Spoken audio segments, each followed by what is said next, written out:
வணக்கம். இந்த பதிவில் கார்த்திகை மாத சிறப்புகளை பற்றி தெரிந்து கொள்வோம். வீடியோக்குள்ளே போகிறதுக்கு முன்னாடி எங்கள் சேனலை இப்போ தான் நீங்கள் ஃபஸ்ட் டைம் பார்க்குறீங்கன்னா சப்ஸ்கிரைப் பட்டனை கிளிக் பண்ணிக்கோங்க. கூடவே அந்த பெல் பட்டனையும் கிளிக் பண்ணிக்கோங்க. அப்போ தான் நான் போடுற ஃபியூச்சர் வீடியோஸ் உங்களுக்கு எப்பயும் நோட்டிஃபிகேஷனாக வரும். கார்த்திகை மாதம் கருமையான மேகங்களை கொண்டு அதிகளவு மழை பொழியும் கார்காலம் ஆகும். காந்தால் பூக்கள் அதிகம் மலரும் மாதம். இம்மாதம் கார்த்திகை என பெயர் பெற்றது.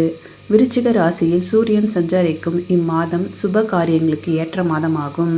இம்மாதத்தில் அனைத்து சுப காரியங்களும் செய்யலாம். இம்மாதத்தை திருமண மாதம் என்றும் இந்து சாஸ்திரம் கூறுகிறது. கார்த்திகை மாதத்தில் நாள்தோறும் சூரிய உதயத்தின் போது நீராடுபவர்கள் சகல புண்ணிய தீர்த்தங்களிலும் நீராடிய புண்ணிய பலனை அவர்கள் அடைவார்கள். விஷ்ணு பகவானை இம்மாதத்தில் புஷ்பங்களால் அர்ச்சரித்து பூஜை செய்வார்கள். கார்த்திகை மாதத்தில் விஷ்ணு பகவானை துளசி இலையால் அர்ச்சனை செய்பவர்கள் பகவானுக்கு சமர்ப்பிக்கும் ஒவ்வொரு துளசி இலைகளுக்கும் ஒவ்வொரு அஸ்வமேத செய்த யாக பலன் உங்களுக்கு கிடைக்கும். கார்த்திகை மாதத்தில் விளக்கு தானம் செய்பவர்கள் பிரம்மகதி முதலான தோஷங்களிலிருந்து விடுபடுவார்கள். கார்த்திகை மாதத்தில் மது மாமிசம் முதலியவற்றை ஒதுக்கி விரதம் அனுஷ்டிப்பவர்கள் சகல பாவங்களிலிருந்தும் விடுபட்டு விஷ்ணு பாதத்தை அடைவார்கள். கார்த்திகை மாதத்தில் ஆலயங்களில் தீபம் ஏற்றி வைப்பதும் இல்லத்தில் இரு வேளைகளிலும் விளக்கேற்றுவதும் நன்மையை பயக்கும்.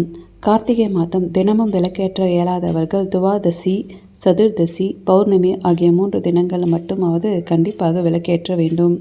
கார்த்திகை மாதத்தில் தொடக்கத்திலும் முடிவுமாக 2 நாட்களில் கார்த்திகை நட்சத்திரம் வருமானால் 2வதாக வரும் நாளில் கொண்டாடுவது மரபு. வெண்கலம் அல்லது வெள்ளி விளக்கில் நெய்யிட்டு தீப ஒளியுடன் வேதம் அறிந்த நீங்கள் தானம் அளித்தால் இல்லத்தில் தடப்பட்ட சுப காரியங்கள் மகிழ்வுடன் நடக்கும். கார்த்திகை மாதம் பகவத்கீதை படித்தால் மன அமைதி உண்டாகும். தீப நாளன்று கிழக்கு நோக்கி தீபம் ஏற்றினால் கஷ்டங்கள் விலகும். மேற்கு திசை நோக்கி ஏற்றினால் கடன் தொல்லை நீங்கும். கார்த்திகை மாதம் லட்சுமி பிரதோதன தினத்தன்று மாலை லட்சுமி பூஜை செய்வதன் மூலம் இழந்த செல்வத்தை மீண்டும் பெறலாம். கார்த்திகை மாதம் பஞ்சமி தினமான நாகதோஷ நிவர்த்தி செய்ய உகந்த நாளாகும். இது போன்ற தகவலை பெற எங்கள் சேனலுக்கு லைக் பண்ணுங்கள், ஷேர் பண்ணுங்கள், கமெண்ட் பண்ணுங்கள், மறக்காமல் சப்ஸ்கிரைப் பண்ணுங்கள். தேங்க்யூ ஃபார் வாட்சிங்.